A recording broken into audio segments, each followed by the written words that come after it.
I hadn't spoken to my mother in 5 years. Not a single word. It's strange how something that once felt so essential, so natural, can just stop. Pride is a funny thing, isn't it? It builds walls where there should be bridges. For me, it was a wall of pride, bricked together with years of accumulated hurt. Little misunderstandings that grew into big arguments. Words said in anger that echoed long after the fight was over. Over time, that wall became so high, so thick that I couldn't even remember what the original argument was about. It just became a fact of my life. I don't talk to my mom. I told myself it was for the best, that I was protecting myself. I filled the silence with work, with friends, with the noise of a life that was constantly moving forward. I convinced myself that I had moved on. But there were moments, quiet moments, when the facade would crack. Seeing a mother and daughter laughing in a coffee shop. Hearing a song on the radio that she used to love. The smell of baking bread. In those moments, the silence wasn't protective. It was suffocating. It was a heavy, hollow space in my chest that ached with an unspoken question. How did we get here? But pride is a stubborn companion. It whispers that reaching out is a sign of weakness, that you're the one who was wronged.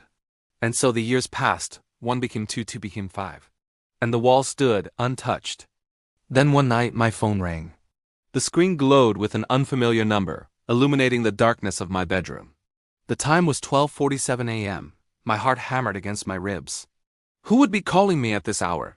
My first thought was that something terrible had happened. With a sense of dread, I answered. A voice, frail and raspy, came through the speaker.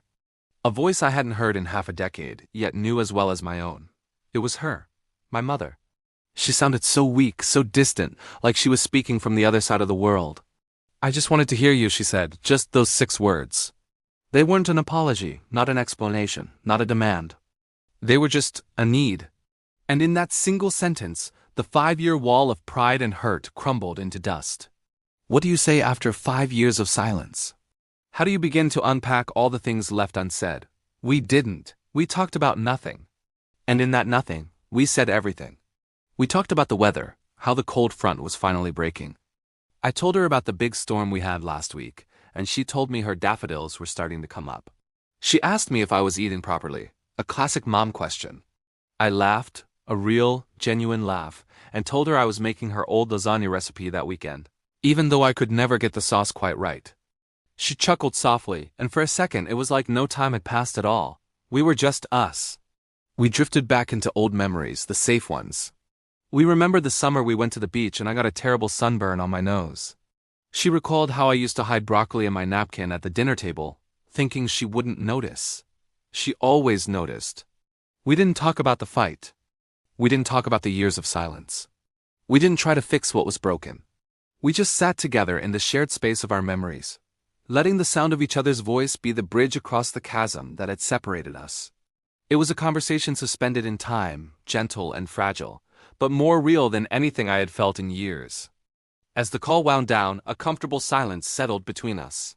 It wasn't the heavy, angry silence of the past 5 years. It was a peaceful silence, full of understanding.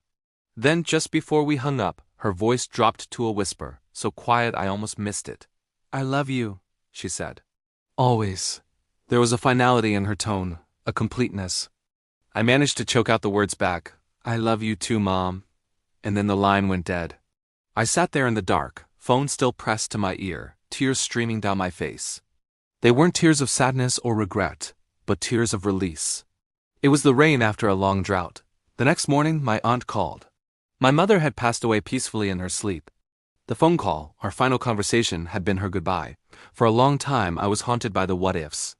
What if I had called sooner? What if we had more time? The grief was immense, a physical weight. But woven into that grief was a thread of profound gratitude. That 12:47 a.m. phone call was a gift. It was the closure I never knew I desperately needed. It was proof. Proof that underneath all the anger, the pride, and the painful silence, the love was still there. It hadn't disappeared. It hadn't faded away. It was just waiting. Waiting for one of us to be brave enough to pick up the phone.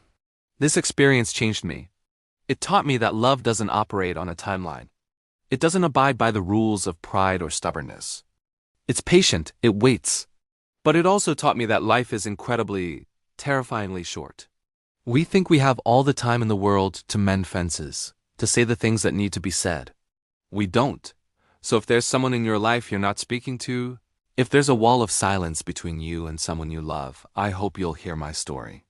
Don't wait for the 12:47 a.m. phone call. Make the call yourself. Send the text. Write the letter. Because you never know which conversation will be your last. Let it be one filled with love.